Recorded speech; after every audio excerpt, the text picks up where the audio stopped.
been around it. We've talked about its square, and we've talked about some of its architecture, but we've never been inside it. So we're going to put that right today.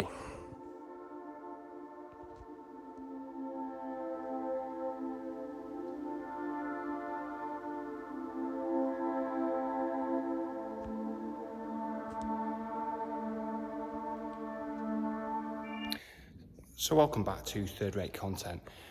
Today we're going to be doing some of the churches of the town centre of Shrewsbury, because recently when I was at Shrewsbury Museum I came into possession of this churches and chapels in central Shrewsbury leaflet, which cost £1, and I thought I'd give it a try, sort of like as a tourist, and visit some of the churches. Well, in fact, we'll visit all the churches on here, but we're going to be visiting two today, which is St Aulkmonds and St Mary's. So buckle up and I'll see you out here. So this church is a Grade 2 listed building. So St Aulkmonds, I've seen this window many times when the door's been open and I've been passing, but I don't know, it does seem wider than it seems from outside. I don't know if it's just me or, you know, just a sort of illusion. You have to excuse me, it's really hot today, August the 31st. Although I'll be moaning it's cold soon, so I should enjoy it while it's here. But St Aulkmonds Church, the very old parts of it, the tower. Yeah, the tower dates back to 1475 and the spire added later. See the stonework? So it's very old, that part of the church. Although St Aulkmonds, I think the origins of it date right back to the Saxon days, and like usual, probably before. But we haven't got any hard evidence of that because it's very hard to, as I've said before, to dig up Shrewsbury archaeology in an archaeological fashion. Too many Grade 1 or 2 listed buildings to be potentially disturbed. Chancel and nave were rebuilt in 1795 because after St Chad's collapsed, Old St Chad's, what's left is Lady Chapel, but the rest of Old St Chad's collapsed. There was a big scare about medieval buildings falling down in the town, and obviously a lot of work was undertaken during this time. Really elaborate organ. You know that there's a lot of theories done that the organs, being as old as they are, resonated with the sacred architecture of churches, which were built with a lot of knowledge, some of it hidden, possibly, and that especially the big cathedrals, they were built, like I said, with the thought of playing organs in mind to sort of raise spirituality in the worshippers. Is it real? You decide. 7th day, Third Rate Content delivers us our weekly content. So this window is not stained glass. If you notice, get close up, it's actually painted as opposed to stained. Yeah, it was designed by Francis Errington from Birmingham, and it's based on a 1642 painting of the Virgin by Guido Reni.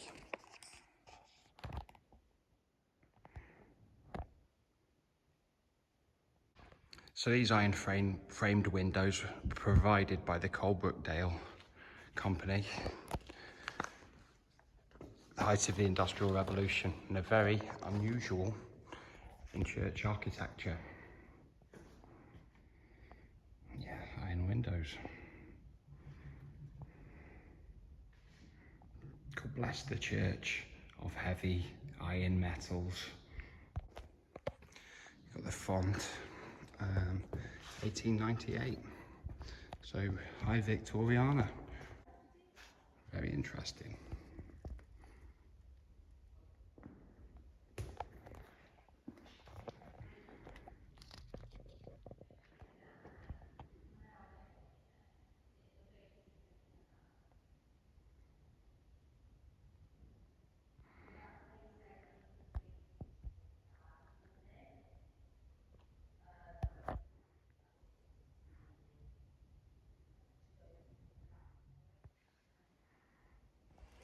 Yeah, and that'll be the third iron frame window.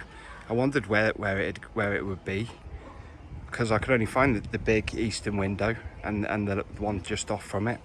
So that's the mystery solved. In the exterior, yeah, what I like about this angle is you can actually see the distinct stages of its development. That looks proper medieval as it is, and you've got the Gothic revival section, 1700s. Yeah, what I like about this this leaflet is it's pretty honest with you. You know, it just tells you it got its sources, you know, from the church wardens or church records. So you know where it's all coming from. So yeah, third-rate research brought to you by a £1 leaflet today. But I think, you know, I think it's good, because there's 10 churches on here and we're going to investigate them all. St Mary's, one of the tallest spires in England at 277 feet. St Mary's of the Virgin is the only complete medieval church left in Shrewsbury, and dates originally from Saxon time, but the wonderful enlargements were made from the 12th century onwards. Yeah, this is the first time I've ever been in St Mary's. You know, I lived in Shrewsbury quite a long time, so bad third-rate content, but you know, here I am now, and here we are, more importantly. Yeah, we'll go and have a little look at the interior, because we did do a video several years ago, early days of third-rate content, edited content, on St Mary's Church, the exterior. We'll have a little look today, but we have covered it in the past, but probably not fantastically.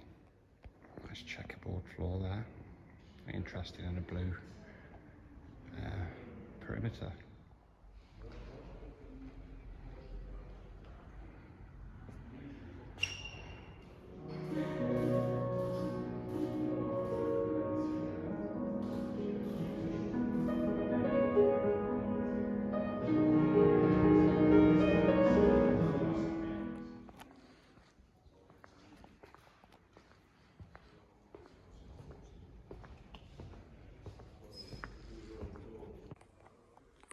Yeah, this looks really old, this, like it's been patched up a long time ago.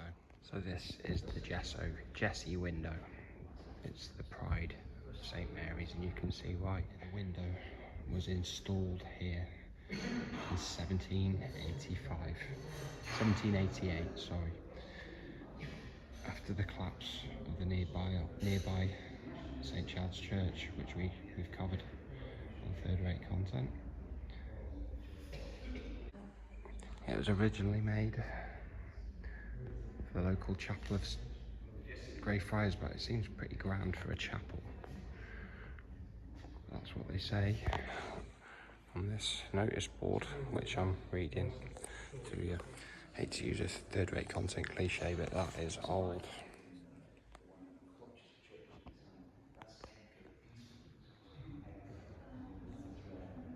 Yeah, it does kind of look like a graphic novel, you know, a comic. So I think I'm reading Grant Morrison's The Invisibles.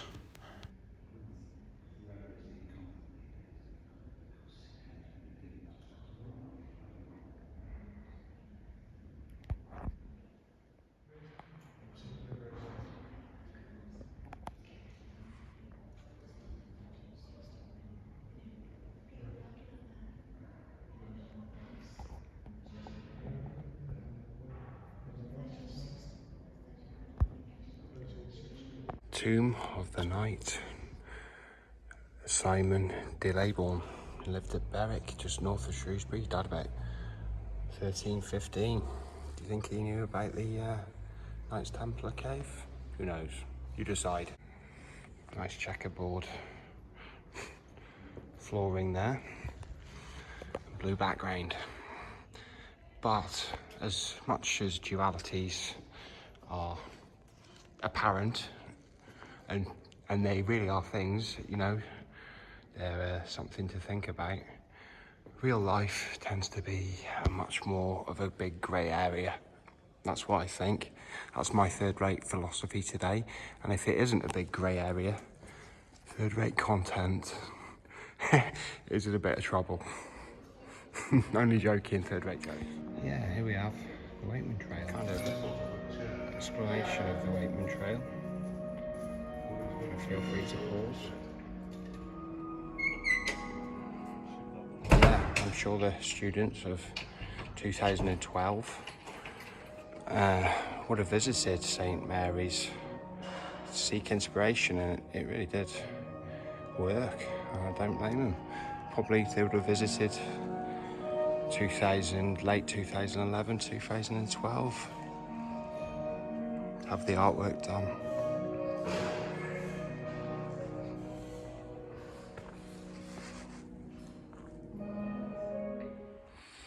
Illuminati Jesus? You decide. Yeah, I'm gonna be honest.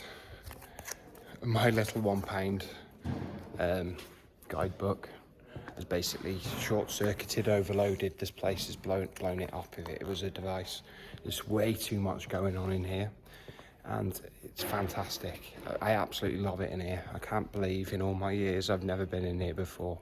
And I've said that about other things, but yeah, I haven't. So it's like visiting a new city, basically, new town city, and exploring it, and it's great. And it is thanks to the little guidebook, because it's inspired me to do this. But this doesn't mean we won't ever be coming to these churches again in the future. Maybe we'll learn some more things about them. Hopefully we will. But yeah, and if you know, new things become available, like we might be able to visit other parts of the church at some point, you never know. We will revisit these places, but for now, today, this is an absolutely beautiful kind of tourist site explore of the churches of Shrewsbury. It's great. Yeah, you could probably spend 20 minutes on each window or longer, or maybe more research. Look, another nice checkerboard floor. We may come again, but a nice blue background.